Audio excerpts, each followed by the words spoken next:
नमस्कार, आप देख रहे हैं आज तक। मैं हूं श्वेता सिंह। नरेंद्र मोदी समर्थकों की बात करें तो उनके नाम पर सैलाब उमड़ आता है, रैलियों में रेला पहुंच जाता है। लेकिन एक सच यह भी है कि एक बड़ा तबका मोदी के सामने खुद सवाल बनकर खड़ा हो जाता है। 12 साल पुराने दंगे का साया उनका पीछा नहीं छोड़ता। हद तो यह है कि जिन नरेंद्र मोदी को अदालत दंगों में क्लीन चिट देती है, उन्हीं मोदी को देश का प्रधानमंत्री विनाशकारी करार देता है। सवाल यह है कि मोदी के दामन से दंगों के ये दाग क्या कभी धुलेंगे या नहीं? Without discussing the merits of Mr. Narendra Modi, I sincerely believe that it would be disastrous for the country to have Narendra Modi as the Prime Minister.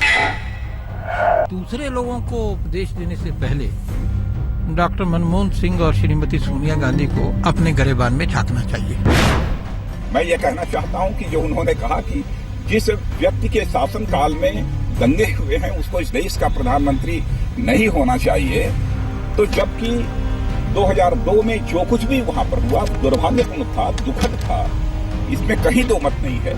लेकिन जब एसआईटी ने क्लीन चिट दे दी है, कोर्ट ने clean chit दे दी है, उसके बाद prime minister के द्वारा इस प्रकार का स्टेटमेंट देना यह बहुत ही दुर्भाग्यपूर्ण है।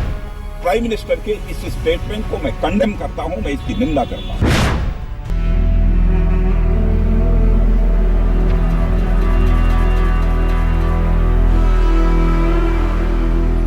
15 साल की सत्ता, चंद दिनों का दाव। कुछ दावे, हजारों सवाल।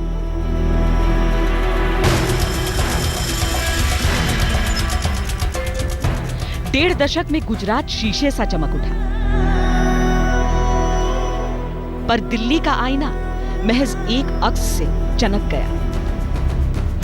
भारत माता की जय, भारत माता की जय, वंदे मातरम, वंदे मातरम। नरेंद्र मोदी गुजरात के रिकॉर्ड तोड़ CM.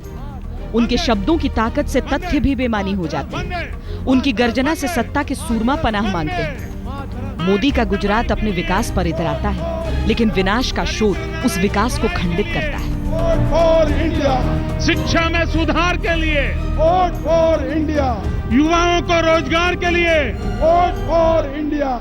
But if by strong Prime Minister you mean that you preside over the mass massacre of innocent citizens in the streets of Ahmedabad, that is the measure of strength.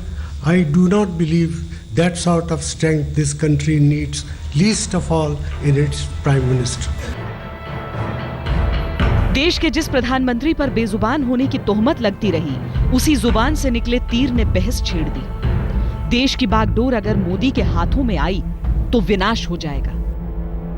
हकीकत यह है कि दंगे देश में 2002 के पहले भी हुए। दंगों में मासूमों ने 2002 के बाद भी जान गंवाई है। बेरहमी, दरिंदगी, खौफ के जख्म देश के हर हिस्से ने झेले। कांग्रेस समेत हर राजनीतिक पार्टी कसूरवार है। तो क्या सर्वनाश का खौफ बस एक हवा है, या फिर मोदी अपनी गलतियों की वजह से कटघरे में फंसे हुए हैं? सवाल यह है कि मोदी के पास जवाब क्यों नहीं। सवाल यह है कि मोदी खामोश क्यों रहते हैं। जिस गुजरात को वो अपनी प्राथमिकता बताते हैं, जिन गुजरातियों को वो अपना परिवार कहते हैं, क्या उनके जख्म भरने का जिम्मा उनका नहीं? बीजेपी अध्यक्ष राजनाथ सिंह ने माफी मांगी, पर विरोधी मोदी की जुबान से खेद सुनना चाहते हैं।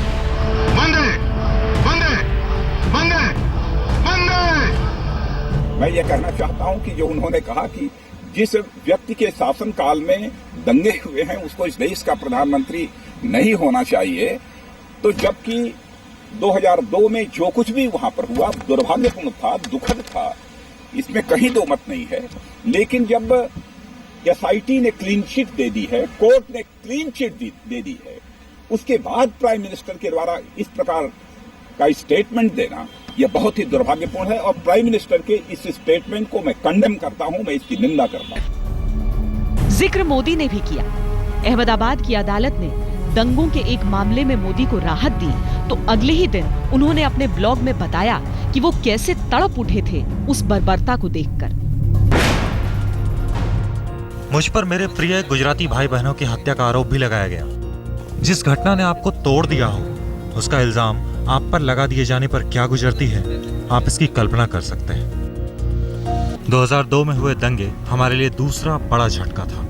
निर्दोष मारे गए, कई परिवार असहाय हो गए, सालों की जमा पूंजी मिनटों में तबाह हो गई। प्रकृति की मार से उबरते राज्य के लिए यह दूसरी बड़ी त्रासदी थी। मैं इससे अंदर तक हिल गया था। सवाल उठाने वाले फिर भी कहते रहे कि अब ऐसे भाव प्रकट करने का वक्त निकल चुका है। शायद मुद्दे को जिंदा रखना भी एक राजनीतिक मजबूरी है। लेकिन वो लोग जिन्होंने नरेंद्र मोदी पर प्रहार करने को अपने आप में एक इंडस्ट्री बना लिया, उन लोगों ने उफ तक नहीं की जब मुजफ्फरनगर में पीड़ितों के साथ नाइंसाफ़ी हुई, जब ठंड से ठिठुरते हुए बच्चे मरे गए, जब नाइंसाफ़ी उत्तर प्रदेश की सरकार जनता पर कर रही है, तब उनमें से एक भी व्यक्ति वहाँ नहीं गया इंसाफ मांगने के लिए। ये इस बात को साफ करती है कि जिन लोगों ने नरेंद्र भाई पर प्रहार किया वो कांग्रेस पार्टी की ओर से ये प्रहार कर रहे थे। मैंने कहा था ना, बाल की खाल उधेड़ने में लगे हुए हैं। मेरे आज के इस भाषण के बाद भी फैको इंडस्ट्री वाले लग पड़ेंगे, पता नहीं। विचारों की सौदागरी राजनीति में आम है। किसी समुदाय को महज वोट बैंक मानना आज की प्रथा नहीं, दशकों की है। मोदी कहते हैं हिंदू हो या मुसलमान उनके लिए एक समान है। वो तुष्टीकरण में यकीन नहीं रखते। तो क्या मोदी तुष्टीकरण की राजनीति के तराजू में तौले जा रहे हैं, या फिर तुष्टीकरण के पीछे सांप्रदायिकता को छिपा रहे हैं? जिन्होंने इस देश की बागडोर संभाली है, लगातार मुख्यमंत्री बने हैं 3 बार, उनको वोट देने वाले जितने हिंदू थे उतने ही मुसलमान भी थे, पारसी भी थे, सिख भी थे, क्रिश्चियन भी थे, और जनता ने मिलकर वोट दिया विकास के मुद्दे पर। तो मुझे लगता है कि क्योंकि जनता ने खुद कांग्रेस के इरादों को गुजरात में परास्त किया है, वही जनता समझती है कि विकास और सुशासन की परिभाषा नरेंद्र भाई के नेतृत्व में जो गुजरात में लिखी गई, अब वही विकास सबके साथ मिलके सबका विकास राष्ट्रीय स्तर पर भी होगा जब नरेंद्र भाई देश के प्रधानमंत्री बनेंगे। राजनीतिक परिवर्तन, ये जो देश को राजनीतिक रूप से न्याय दिलाने वाला जो काम है, इसको भी हम मुकाम तक पहुंचाएंगे। एक बार मोदी जी को मौका दिया है, अभी उनके ऊपर हमें भरोसा है। मोदी को जब प्रधानमंत्री पद का उम्मीदवार बनाने की बात आई तो दंगों की दुहाई देकर सहयोगी तक छिटक गए थे। एनडीए के कुनबे के बने रहने का खतरा मंडराने लगा था। देश प्रेम से चलेगा, मोहब्बत से चलेगा, भाईचारे से चलेगा, सद्भाव से चलेगा, गले मिलने से चलेगा। इसमें कभी टोपी भी पहननी पड़ेगी, कभी टीका भी लगाना पड़ेगा। पार्टी के भीतर कलह मच गई थी कि मोदी चेहरा बने तो सहयोगी जुटाने असंभव हो जाएंगे। मोदी किसी को मंजूर नहीं होंगे। इस डर में कुछ सच था, कुछ अतिशयोक्ति। लेकिन पार्टी के भीतर की आवाजें शांत करना भी मुश्किल लगने लगा था। हमारा मार्गदर्शन किया। मुझे कोई टिप्पणी नहीं करनी, क्योंकि निराधार बातों को लेके कई बार जो चीज कभी सोची नहीं, कही नहीं, वो खबरें चलती रहती। मैंने जो कुछ करना था ट्वीट में कह दिया, इसके अलावा कुछ नहीं। गुजरात के पिछले चुनाव विकास के मुद्दे पर लड़े गए। मोदी को विकास पुरुष प्रोजेक्ट किया गया। नतीजों ने मुहर भी लगाई। उसके बाद से पार्टी ने मोदी की छवि को विकास के इर्द गिर्द निर्मित करने के बहुत प्रयास किए, पर कार्यकाल के पहले साल की दरारें उसे खंडित करती रही। विकास पुरुष के तमगे पर विनाश पुरुष का आरोप हावी रहा। क्या विनाश का हवा एक ऐसा खौफ है जो जानबूझकर समुदाय विशेष के मन में बिठाया जा रहा है, या फिर समुचित विकास मोदी के राज में संभव ही नहीं? सवाल उठाने वाले ये भी कहते हैं कि विरोधी दंगों के दाग को सिर्फ इसलिए ताजा रखना चाहते हैं क्योंकि उनके पास कोई दूसरा मुद्दा नहीं। नरेंद्र मोदी के गुजरात की सत्ता संभालते ही दंगे भड़के थे। दंगे नियंत्रण में आए, विस्थापितों का पुनर्वास हो गया, केस फास्ट ट्रैक हुए। मोदी दंगों पर जल्द नियंत्रण को अपनी और अपने सरकार की उपलब्धि बताते रहे। यही बात है कि सरकार का एजेंडा है लॉ एंड ऑर्डर, और मैं सरकार का दायित्व संभालता हूँ। सरकार संविधान की सीमाओं को लेकर के चलती है। सरकार किसका क्या एजेंडा है उसको पूरा करने के लिए काम सरकार का नहीं है, सरकार का काम है कानून और व्यवस्था को बहाल करना। आपके लिए और बड़ी तभी dilemma होगा। सरकार पहली बार गुजरात में कम्युनल वायलेंस हैं जो 72 घंटे में इतने बड़े वायलेंस को रोकने में हम सफल हुए। पर वक्त बेवक्त उस सवाल को दोहराया गया, समय समय पर आरोप दोहराए गए। सिर्फ देश ही नहीं, दुनिया में यह मुद्दा आज भी छाया हुआ है। मोदी को अमेरिका का वीजा आज भी देने के हक में कोई नहीं। ना अमेरिका उन्हें वीजा देने को तैयार है, पैसे खर्च कर रहे हैं, एमपीज को पैसे दे रहे हैं, फिर भी वीजा नहीं मिल रहा। और नीतीश कुमार बिहार में जाने का वीजा नहीं दे रहे। तो बाकी देश के हिस्सों में घूमने की बजाय पहले नीतीश जी को तो विन ओवर करें। एक फैक्चुअल इंफॉर्मेशन, अमेरिका को पूछिए क्या मोदी ने वीजा मांगा है? कांग्रेस मुक्त भारत आज स्वप्न सिद्ध करण्यात कुछ विरोधियों की कोशिश थी कि ये दाग बने रहे। कुछ मोदी की अपनी तलखी है कि दाग धुलते नहीं। हाल ही में दिए एक इंटरव्यू में मोदी ने दंगों से जुड़ा एक बेहद आपत्तिजनक बयान दे दिया। अंग्रेजों के सामने लड़ते लड़ते कोई भी व्यक्ति, हम अगर कार चला रहे हैं, अब वी आर अ ड्राइवर और कोई ड्राइव कर रहा है और हम पीछे बैठे, फिर भी एक छोटा कुत्ते का बच्चा भी अगर कार के नीचे आ जाता है तो हमें पेन फील होता है कि नहीं? होता है। मैं अगर मुख्यमंत्री हूं या नहीं हूं, मैं एक इंसान हूं, कहीं पर भी कुछ बुरा होगा तो दुख होना बहुत स्वाभाविक है। जहां मोदी से माफी की मांगें उठाई जाती रही, वहां ऐसे बयान ने नमक छिड़कने का काम किया। उस आरोप को बल दिया कि मोदी सांप्रदायिक है और इस सब के बीच वो जुबान पर माफी का लफ्ज आने ही नहीं देते। You said what happened in 2002 was unfortunate. Do you at least regret what happened under your watch? मैं समझता हूं कि इस विषय को मैं बहुत बार कह चुका हूं, बार बार कह चुका हूं और आप ही को लोगों को कह रहा हूं। एक बार फिर कह दीजिए। नहीं, इसलिए अब मैं चाहता हूं कि कुछ सवाल इसलिए बाकी रखूं ताकि मैं अगली बार भी बुलाओगे ना? बुलाओगे भाई, ये आप जवाब दे दीजिए। तो आप लोगों का काम चालू रहेगा और देश की सुप्रीम कोर्ट जवाब दे चुकी है, देश के जनता जवाब दे चुकी है। अब मैं जवाब नहीं दूंगा तो भी चलेगा। समर्थक कहते हैं ये मोदी का फैसला है, वो इस बात पर कुछ कहें या न कहें। वो कहते हैं कि मोदी का प्रायश्चित इस बात में है कि 2002 के बाद गुजरात में कभी दंगे नहीं हुए, वरना कांग्रेस के शासनकाल में भी गुजरात में भयावह दंगे थे। सत्ता तब भी डोली थी, लेकिन सांप्रदायिक तनाव कभी शांत नहीं हो पाया था। उनके मुताबिक ये तस्वीर मोदी ने बदली।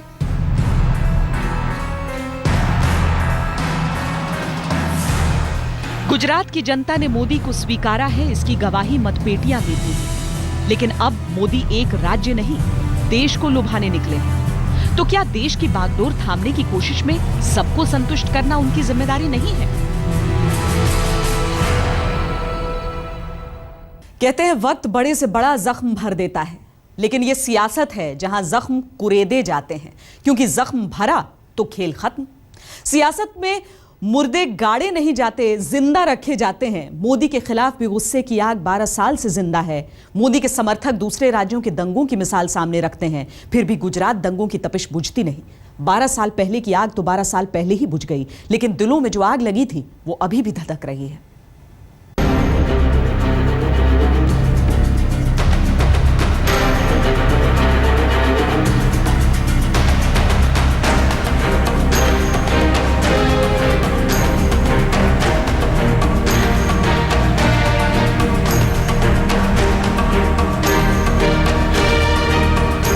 मोदी ने भरसक कोशिश की कि उनकी छवि एक ऐसे मुख्यमंत्री की बने जो अपने प्रदेश को प्रगति की राह पर आगे ले जा रहा हो। इसे चुनावी मुद्दा बनाने में वो कामयाब भी हुए और कम से कम उनके राज्य में विरोधी भी अब दंगों का मुद्दा उठाने से परहेज करते हैं, क्योंकि 2007 की एक गलती उन्हें भारी पड़ी थी।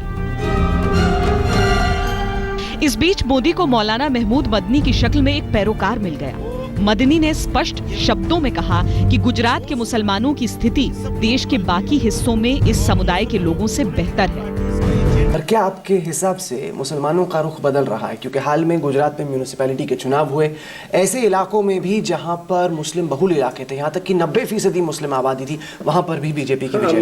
मेरे ये असेंबली के चुनाव में भी मेरे इन्फॉर्मेशन के हिसाब से जो हमारे कार्यकर्ताओं से हमको मिली वो ये है कि बहुत सारी जगहों पर ये उनको कुछ एक सेक्शन ने बिल्कुल वोट दिया है। तो हालात बदल रहे हैं, ज़माना बदल रहा है। इस बयान की आलोचना खूब हुई और मदनी भी इसके मायने समझाते फिरते रहे। दरअसल मदनी का बयान गुजरात के उस तबके की सोच का आईना था जो दंगों को भूलकर आगे बढ़ना चाहता है। 2002 से अभी 2014 तक ये बस ये राजनीति हो रही है। ये गोधरा कांड को लेके ही राजनीतिक चली जा रही है। मैं चाहता हूँ कि बस अब इसको वो कर दिया जाए, स्टॉप कर दिया जाए, ज़िंदगी आगे बढ़ी जाए। आने वाले जो नस्ल है, आने वाली जो पीढ़ी है, मतलब उन्हों के दिलों में नफरत नहीं हो। पर दंगों को भुलाने की कोशिश का मतलब ये नहीं है कि शिकायतें दूर हो गईं। जिन्होंने अपनों को गंवाया वो दर्द भला कैसे भूल सकते हैं?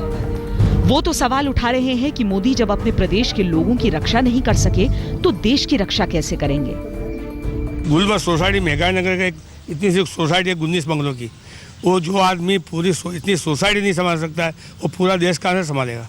अभी उन पे जो दाग लगा वो अभी तक उनका दाग धुला नहीं, कुछ नहीं, बात का निकाल ही नहीं आया, तो फिर वो वहाँ के कैसे बन सकते हैं दिल्ली के प्रधानमंत्री? पहले यहाँ गुजरात के 2002 के दंगे जो पीड़ित लोग हैं उनको तो पहले उनको जवाब देना चाहिए कि मैं था या नहीं था। इतना सारा यानी यहाँ नरोड़े पाटेंगे यहाँ के मुख्यमंत्री होके उन्होंने कुछ हमारा ध्यान नहीं दिया।